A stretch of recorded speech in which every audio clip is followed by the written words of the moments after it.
이상민 의원, 여당 의원의 포괄적 차별금지법 발의가 끝내 발의가 됐습니다. 원래 50여 명을 이상을 지지받아서 발의하겠다라고 했던 이상민 의원의 희망은 결과적으로 최선을 다해서 발의 동조자들을 모은 결과 여당 의원 24명에 그쳤습니다. 그럼에도 불구하고 발의가 안 된 거에 비해서는 발의가 되면서 도대체 이상민 의원의 평등법안을 우리가 어떻게 봐야 될 것인가, 여당의 당론이냐 아니면 일부 의원의 아니냐라고 하는 여러 가지 궁금증들이 있고, 또 작년 6월 29일에 발의된 정의당 포괄적 차별금지 법안과 다른 것이냐 거의 동일한 것이냐에 대한 의문들이 많이 빗발치고 있습니다. 긴급하게 이상민 의원의 평등법안의 문제점과 우리가 무엇을 어떻게 대응해야 될 것인지에 대해서 우리가 기도하고 연합하고 국민들을 깨워내는데 귀한 자료로 활용해 주시기를 시작하면서 여러분께 부탁을 좀 드립니다. 정의당의 차별금지 법안, 이상민 의원이 대표 발의한 평등에 관한 법률안 제일 첫 장입니다. 발의 날짜를 보시죠. 2021년 6월 16일 돼 있고, 이 발의자에 24명의 여당 의원들과 또 열린민주당 의원들이 이름이 나열되어 있습니다. 여러분, 이 발의하신 국회의원들 이름을 주목해 주시고, 이분들이 여러분 또 지역구나 또 소통할 수 있는 관계에 있으시다면 여러분 기도하면서 나아가서 오늘 이 대담을 통해서 들은 내용을 가지고 국회의원들을 또 소통하고 설득하는데 앞장서 주시기를 부탁을 먼저 드립니다. 작년 6월 16일 정의당 포괄적 차별금지 법안과 내용상 거의 차이가 없다라는 것을 확인할 수 있습니다. 저도 동일한 의견을 갖고 있습니다. 저희 차별금지 법안에 대한 문제에 대해서 여러 가지 해석상 논란이 있어서 우리 보건법률가회에 11명 이상의 전문 재판관 또는 변호사 학자분들이 공동집필을 해서 정의당 차별금지 법안의 반성용성과 위험성에 대한 이런 책자를 이렇게 발간한 적이 있습니다. 여러분, 이 책자는 우리 차바 또 인터넷 사이트에서 쉽게 구입하실 수 있습니다. 이게 한 160페이지 정도 되는 소책자인데요. 이 소책자의 내용과 이 평등법안의 내용의 비판이 그대로 적용될 수 있는가에 대해서 저희의 답은 그렇다라는 것입니다. 여러분, 사실상 새로운 내용이 없다는 것이 조금 있으면 이제 조문을 축제적으로 저희들이 검토해 가면서 여러분 보실 텐데요. 여러분, 우리 공동집필한 모든 전문가들의 공통 의견입니다. 정의당 안과 거의 차이가 없습니다. 그러니까 정의당 안의 반성경성 위험성은 곧 이상민 의원의 이 평등법안의 반성경성과 위험성과 완전히 동일하다, 이렇게 해도 과언이 아닙니다. 몇 가지 오히려 더 악화된 부분들이 있습니다. 더 악화된 부분들은 어떻게 주목할지 여러분께 한번 차례로 설명 올리겠습니다. 여러분, 요 커뮤니티 사이트에 저희가 이 책자 여러분 쉽게 구입할 수 있도록 인터넷 구입할 수 있는 방법에 대해서 거기 안내를 해놨습니다.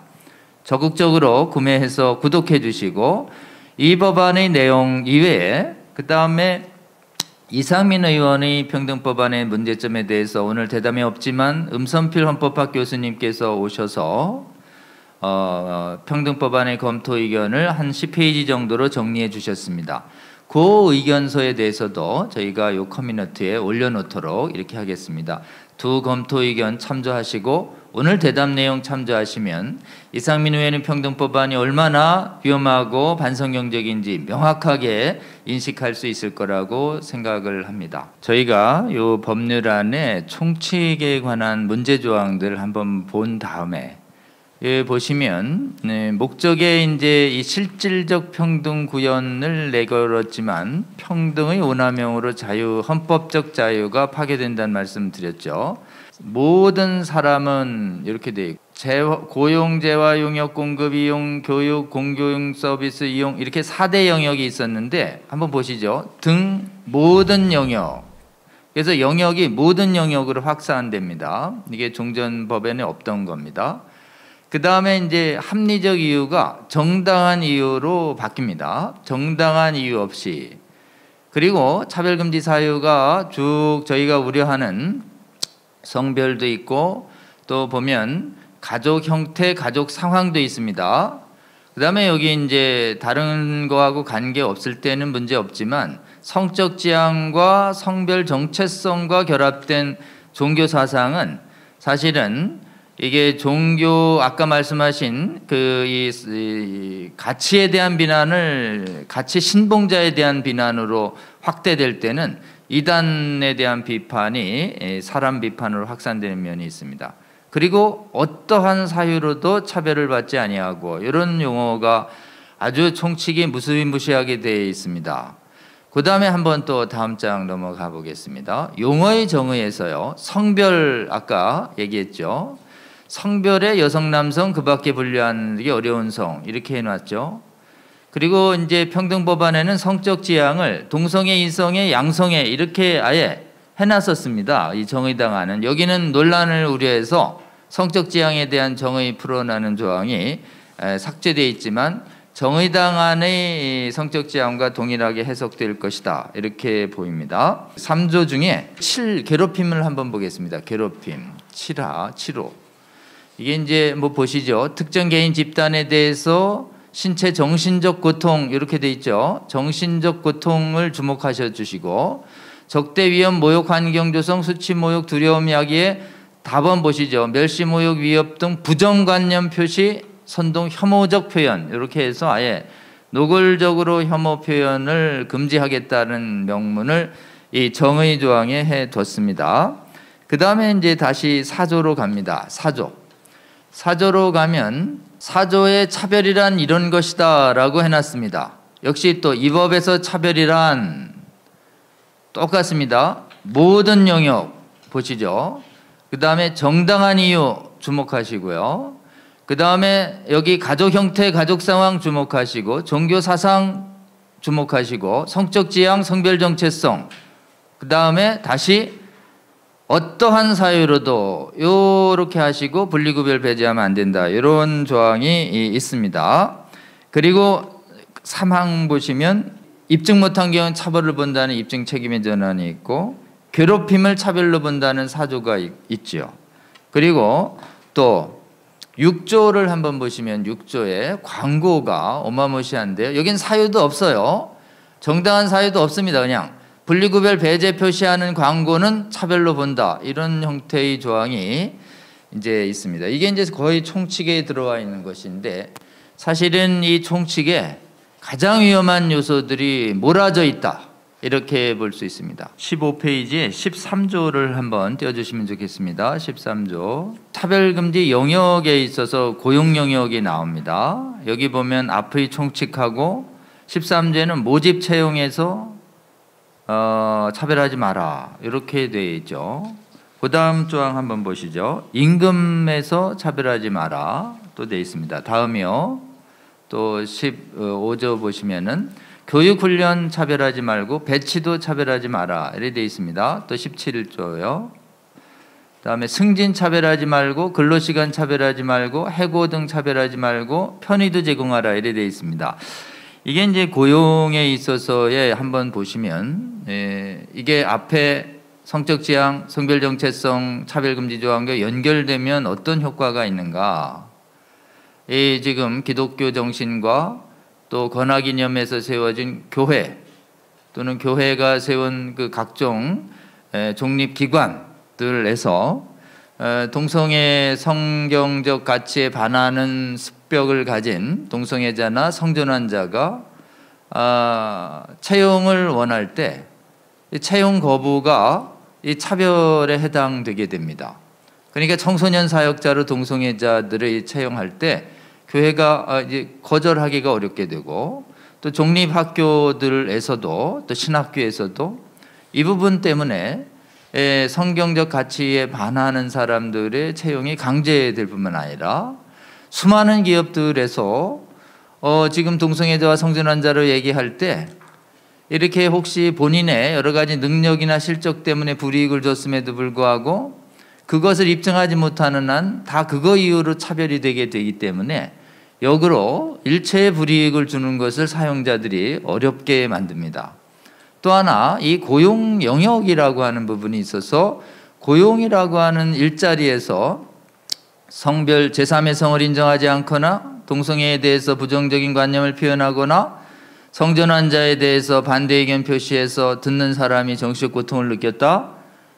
이렇게 되면 또 직장에서의 차별에 해당돼서 이제 징계 대상이 되는 부분들이 이제 해석이 나올 수가 있는 것이죠. 구체적 영역에서 얼마나 무서운 일이 일어나는지 한번 조문 또 보고 경제 영역입니다. 재화 용역 이렇게 되어 있는데요. 금융상품 서비스에 차별하지 말라 이런 거 부분들은 크게 문제는 없겠지만 22조 한번 보시죠. 교통수단에 있어서 차별하면 안 된다. 그런데 크리스찬 기업에서 우리 성전환자나 동성애자들의 집단 행사에 교통을 좀 제공해 달라고 할 때 그게 거부가 되는 경우에 신념에 의해서 역시 22조가 적용되게 됩니다. 또 23조 한번 보시죠. 상업 공공시설 소유관리자 여기가 이제 이 시설들에서요 상업시설 공공시설이 이게 엄청납니다. 그래서 과연 이게 종교시설 또는 종교가 세운 상업시설 이 부분에서 성전환자나 또는 종교단체에 지금 동성애자나 이런 사람들이 거기서 반동성애 설교로 정신적 고통을 입었다. 이렇게 될 때 이 부분이 시설 이용자 차별로 될 가능성이 많이 있습니다. 또 하나는 공공화장실이 남녀 구별이 되어 있는데요. 이게 육체적인 남성이 여성이라고 주장하면서 난 여성 화장실을 쓰겠다라고 할 때 거절할 때 여성 전용 탈의실 또는 목욕탕 또는 이런 그 화장실 같은 여성 전용 공간에 대한 남성인데 여성이라고 주장하는 자를 거절할 때 이 조항이 즉각 또 적용되게 됩니다. 그 다음 토지주거시설도 마찬가지예요. 혹시 이 동성애자나 성전환자에게 임대 안 할 경우에 저거는 저 조항이 적용되고요. 또 25조 보시면 보건의료 서비스 차별금지가 이게 굉장히 위험합니다. 그래서 성전환 수술 요구할 때 크리스찬 의사가 거절할 때 보건 서비스 거절로 인한 차별이 되게 되는 것이죠. 더 나아가서 국제 욕 야카르트 원칙은 국제차별금지법은 탈동성애 상담과 트랜스젠더 상담을 차별로 봅니다. 그래서 전환치료 자체를 금지시켜요. 그러니까 이게 의료 서비스의 차별이 오히려 치료를 못하게 하는 효과까지 나오게 됩니다. 더 파괴력 있는 게 26조 한번 보시겠습니까? 방송 서비스의 차별금지죠. 자, 그럼 방송 영역에서의 혐오 표현 금지하고 연결되면 어떻게 되는가? 동성애 반대하고 성별 전환 반대하는 지금 이 차바 유튜브 방송이요. 많은 분들이 이제 동성애 반대, 성전환 반대 목사님들 설교 듣고 정신고통 받았다. 이게 되면 26조 위반으로 걸어서 역시 손해배상 책임이 되게 되는 거죠. 또 27조의 문화 영역을 한번 보시겠습니까? 문화 공급에 있어서의 차별 금지니까 체육 한번 보시죠. 체육. 여성 전용 스포츠에 남성이 여성이라고 주장하면서 갈 때 거절할 때 이 체육에 있어서의 차별이 되고 또 종교는 문화에 포섭되기 때문에 역시 종교 예외 시간에 동성애 반대, 성전환 반대할 때 정신적 고통 주면 저 27조 위반으로 될 가능성이 많이 있습니다.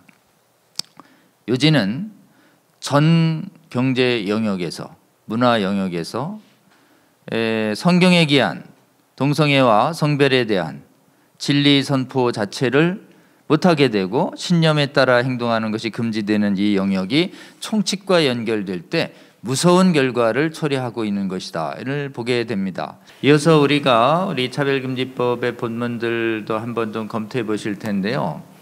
여기 좀 다시 교육기관까지 한번 좀 보겠습니다. 한번 여기 18페이지 한번 떼어주시겠습니까?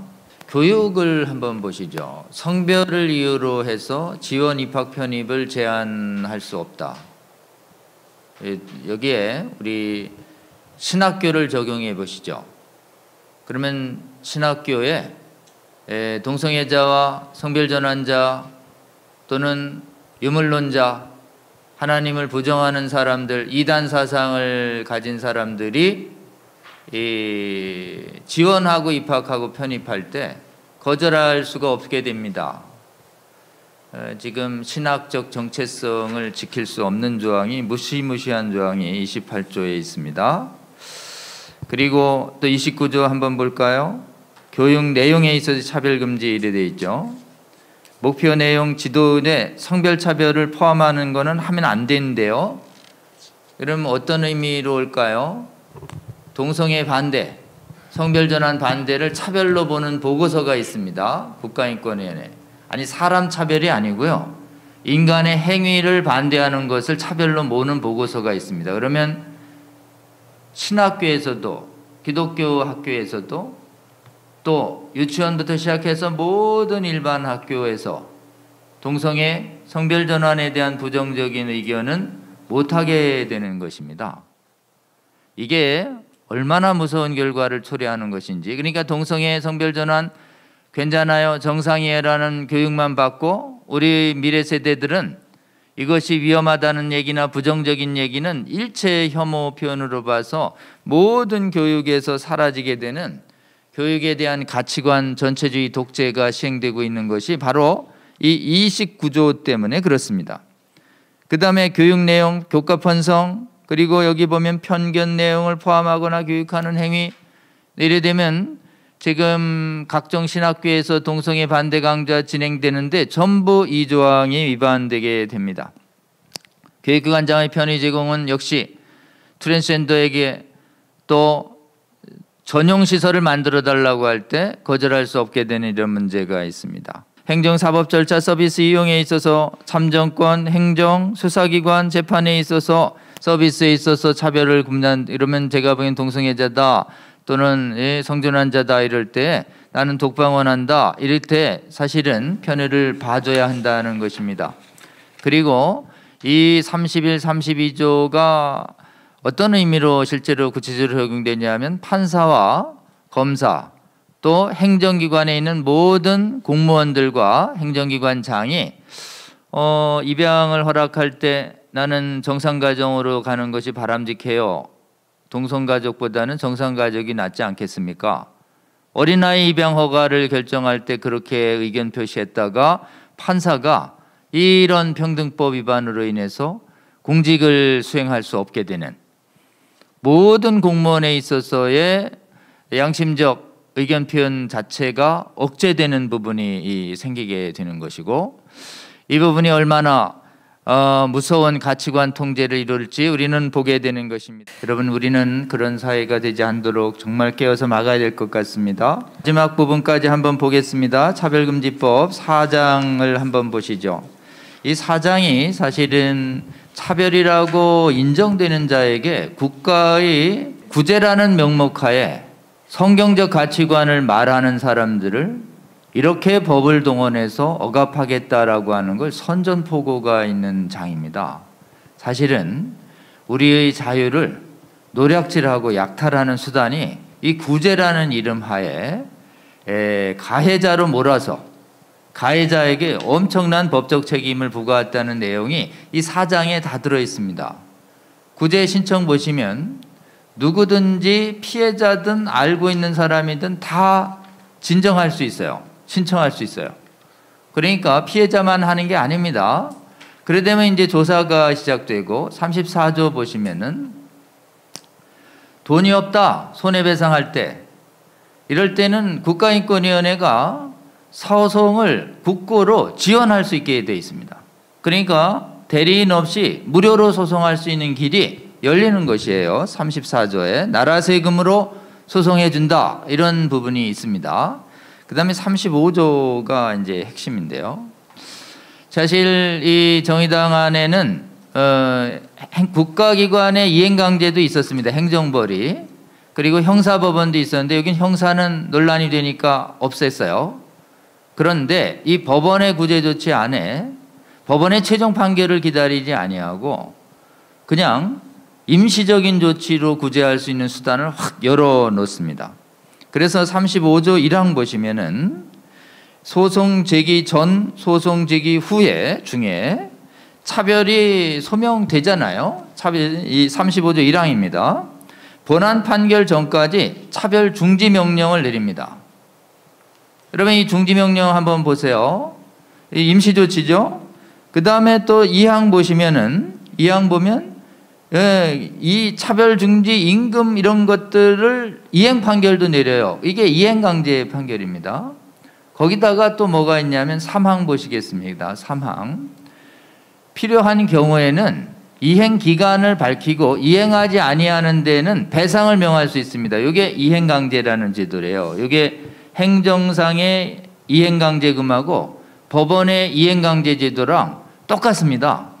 그러니까 사실은 행정상의 이행 강제 없어진 것 같지만 법원의 보전 조치로 살아남았다. 이렇게 보이고요. 36조의 손해배상 조항이 이게 무지막지한 조항입니다. 조항 1항을 한번 보시죠. 이 법을 위반하는 경우 손해배상 책임이 있다. 이 36조 1항이 무지막지한 조항입니다. 이 법은 1조부터 시작해서 마지막 조항까지 어느 하나라도 걸리면 손해배상이다. 이런 것입니다. 이렇게 돼서 이 손해배상에는 한도가 없어요. 손해배상에 이 맥시멈 한도가 존재하지 않습니다. 그 다음에 한번 또 보시면은 이 법의 규정을 위반한 행위로 인해서 손해가 발생한 경우에 입증할 수 없으면 손해를 간주하는 조항이 있고요. 또 3항 한번 보시면 입증이 안 되면 법원이 적절하게 손해액을 인정할 수 있도록 돼 있어요. 아주 승소를 용이하게 해줍니다. 그러니까 사실은 이게 입증 책임이 손해에 대한 입증 책임이 사실은 36조 1항도 보시면 피해자에 대해서 가해자가 입증할 책임이 있는 것으로 이렇게 되어 있습니다. 그래서 사실 2항 3항을 결합하면은 소송을 제기하면 거의 승소가 대부분 인정되고 나는 정신적 고통 받았다 이러면 정신적 고통 안 받았다는 거 입증해야 되는데 그건 불가능합니다. 사실 4항 보시면은 4항 악의적 차별의 경우에 최소 손해배상금이 손해액의 3배에서 5배 엄청 크게 돼 있고 미니멈 하한이 500이에요. 1인당 500입니다. 1인당 500. 그러니까 10명이면 5천이고요. 100명이면 5억이며 1000명이면 50억이고 10,000명이면 500억이에요. 집단 소송이 이 조항을 가지고 열리게 되는 것입니다. 악의라고 하는 건 뒤로 보시면 고의 반복이입니다. 그리고 입증책임 배분도 여기 통해서 사실상 전환시키고 있습니다. 여기 보면 정당 사유가 있었다는 점을 주장하는 자가 입증하라. 그러면 가해자가 정당 사유를 입증하라는 건데 이 37조 2항 사실은 불가능해지는 것입니다. 여러분 이 손해의 구제 수단을 통해서 소송을 제기하면 무조건 1인당 500만 원의 승소는 거의 확실하게 제도적으로 보장하고 있으며 변호사 비용도 들지 않아요. 이렇게 될 경우에 동성애와 성전환과 기타 여러 가지 이단이나 이런 부분 종교 반성경적 사상에 대해서 설교해 온 교회의 지도자들과 교회 이 조항 때문에 엄청난 재산상의 위험에 노출되게 됩니다.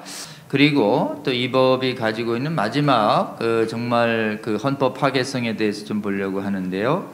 이 법점은 다시 한번 띄워주시면 6조를 한번 띄워주시면 좋겠습니다. 12페이지요. 이게요 지금 차별금지법이 모든 법 위에 올라가려고 하고 특히 헌법의 삼권분립 정신도 파괴하려는 것을 여실히 보여주고 있는데요. 지금 12조 12페이지의 6조를 보면 한번 이렇게 되어 있습니다. 헌법상 평등권 관련 법률 제정할 때 모든 제도 정책을 이 법 취지에 부합하도록 해라. 그러니까 모든 법 위에 이 법을 높이겠다. 이런 뜻이죠. 그 다음에 8조 보시면 인공지능 디지털. 그러니까 인공지능도 동성애 반대 메시지와 성별 전환 반대 메시지를 절대 담지 마라. 그래서 인공지능에 담는 지식까지도 지금 8조는 통제하려고 하고 있고요. 또 9조 한번 보시겠습니까? 국가 및 지방자치단체의 책무 이래가지고요. 국가 지방자치단체에게 명령합니다. 이 법에 반하는 기존 법령 조례 규칙 제도를 모두 시정해라. 이게 뭘까요? 지금 이 법 도입되면은 뭐 군형법 동성애 처벌하는 영내 군인 간의 동성애 처벌하는 군형법 없애야 되고 이성혼만 인정하는 민법도 개정해야 되는 것이죠.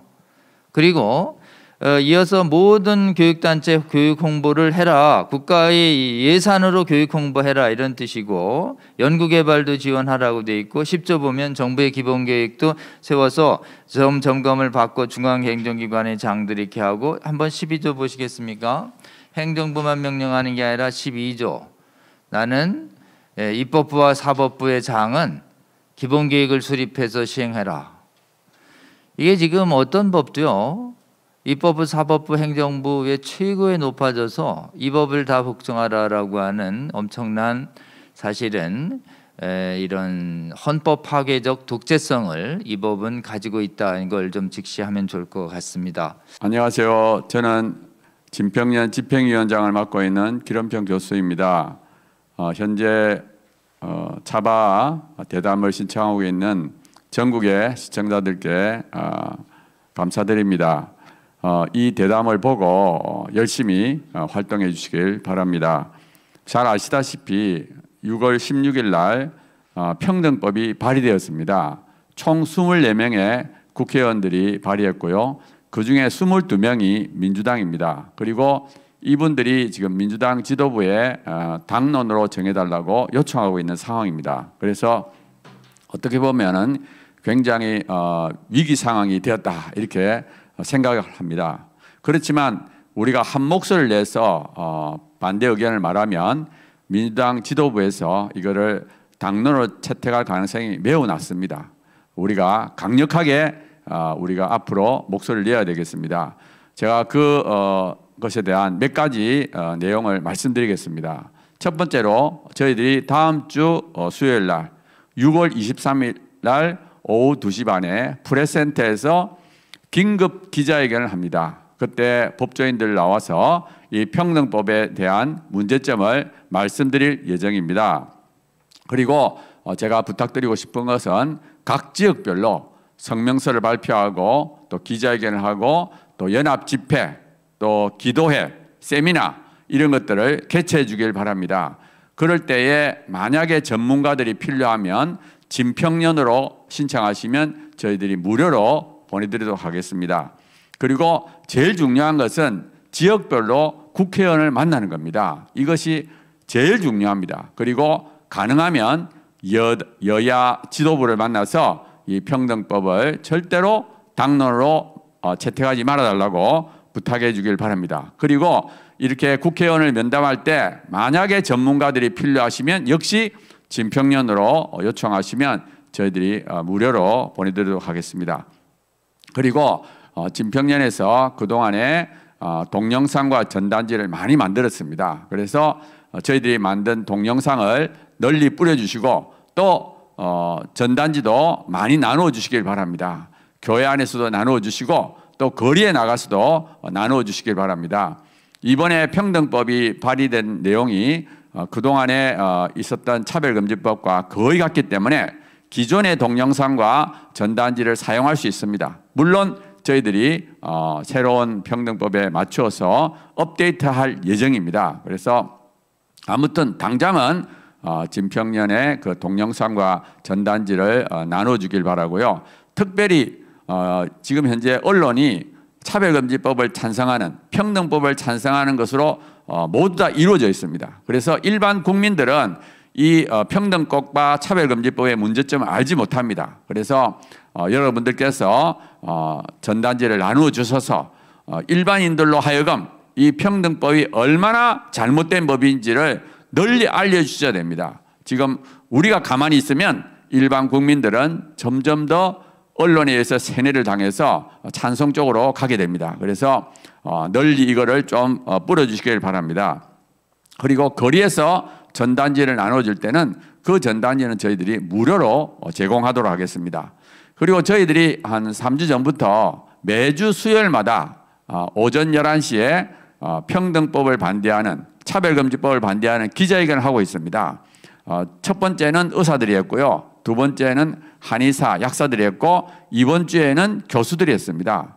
그리고 다음 주에는 또 호남 지역의 목사님들이 합니다. 그래서 만약에 국회 앞에서 기자회견을 하고 싶으시면 저희 진평년으로 신청하시면 저희들이 기자회견에 필요한 모든 장비를 무료로 제공하도록 하겠습니다. 그리고 혹시 수요일이 좀 어려우시면 다른 날짜를 정하셔서 또 진행하셔도 되겠습니다. 그리고 현재 그 평등법에 관한 법안이 국회 입법여고 사이트 들어가면 지금 올라와 있습니다. 거기에 가셔서 반대 의견을 많이 달아주시기 바랍니다. 또 한 가지는 제가 그 국회에 10만 명 그 평등법 반대 청원을 올렸습니다. 현재는 아직 공개되지 않은 상태이기 때문에 지금은 접속할 수 없지만 만약에 공개가 되면 많이 접속하셔서 동의를 해주시고 저쪽 편에서는 지금 22일 만에 차별금지법, 평등법 제정하라는 그런 것을 도달했습니다. 저희들은 그거보다 훨씬 적게 일주일 내로 10일 내로 우리가 10만 명을 도달할 필요가 있습니다. 그래서 정말 정치인들이, 국민들이 이 평등법을 반대하는 사람들이 더 많다는 것을 인식시켜야 됩니다. 그 외에 제가 제안하고 싶은 것은 각 지역마다 현수막을 걸길 바랍니다. 특별히 이번에 평등법 제정에 찬성한 국회의원 지역구에서는 현수막을 많이 걸어주시기 바랍니다. 그리고 또 저희들이 진평년에서 스티커도 만들어져 있습니다. 그 스티커를 차량과 또 대문에 붙여주시면 고맙겠습니다. 그리고 만약에 현수막도 단체로 많이 주문하시면 저희들이 저렴하게 공급하도록 하겠습니다. 추가로 제가 말씀드리고 싶은 것은 기독교 방송에서 이 평등법 관련 긴급 대담 프로그램을 만들어 주시고 또 각 교단에서는 이번 가을 총회 때 차별금지법, 평등법 그리고 건강가정기본법 개정안을 반대하는 결의를 해주시기 바랍니다. 저희들도 최선을 다해서 이거를 반대하기 위해 노력을 하겠습니다. 여러분들께서 이 강의를 듣고 대담 프로그램을 듣고 계시는 여러분들께서도 최선을 다해서 목소리를 내주시기 바랍니다. 차별금지법 만드는 쪽에서는 올해 안에 이걸 통과시키려고 노력하기 때문에 저희들도 최선을 다해서 이거를 막아주시고 또 이번에 고비가 넘어가면 또 충분히 우리가 막을 수 있다고 저는 생각합니다. 우리 대한민국만큼은 반드시 평등법과 차별금지법을 막는 그런 국가가 되기를 간절히 바랍니다. 감사합니다. 여러분, 우리가 할 일 무엇인지 잊지 않고 기도하며 우리 이 법 반드시 막아내는 데 끝까지 동역하면 좋겠습니다. 함께 기도하고 마치겠습니다. 하나님 감사합니다. 오늘 주님의 뜻 안에서 평등법안 발의된 것 무엇이 문제인지 주님의 진리에 기해서 올바로 밝히는 긴급대담 할 수 있도록 허락하여 주시고 지금 전국의 250여 개의 채널 성도들이 이 법의 문제점을 다시 한번 깨닫고 깨어날 수 있는 계기를 허락하여 주셔서 감사합니다. 하나님, 집권 여당에서 발의하지 않았으면 좋겠지만 이미 발의된 이 법 통해서 주님께서 다시 한번 이 나라의 조국 교회의 모든 성도들에게 전 세계의 교회와 국민들을 미혹하고 있는 차별금지법의 악한 실상을 깨달을 수 있는 계기가 주신 것으로 저희들은 믿음으로 받습니다. 이번 기회에 1000만 성도들 빠짐없이 포괄적 차별금지법 평등법안의 반성경성과 해악성을 분명히 깨닫고 미혹되지 않을 수 있는 능력 허락하여 주시옵소서. 깨어난 성도들 통해서 이 나라의 국회의원들 통치자들을 깨워주시고 그리고 정말 양심적인 국민들도 완전히 깨워주셔서 대한민국은 이 차별금지법 막아내는 최초의 국가 될 수 있도록 주여 은혜 베풀어 주시고, 저희들 주님과 함께 기도하는 가운데 전진하여 이 법 반드시 막아내는 승리를 이룩하여 이 승리를 정말 무너진 교회와 국가들이 있는 해외까지 하나님 전파하며 도울 수 있는 귀한 사명까지 다할 수 있도록 주여 저희와 함께 동행하여 주시고, 주의 승리의 영광을 저희와 함께 나누어 주시옵소서. 저희들 불쌍히 여겨 주시고 저희들 미혹하나마 믿음으로 전진하오니 주여 함께 하시며 주의 신비로운 은혜로 이 나라의 교회와 국민들 국가를 도와주시옵소서. 이 모든 기도 우리 주님 예수 그리스도의 이름으로 기도드립니다. 아멘.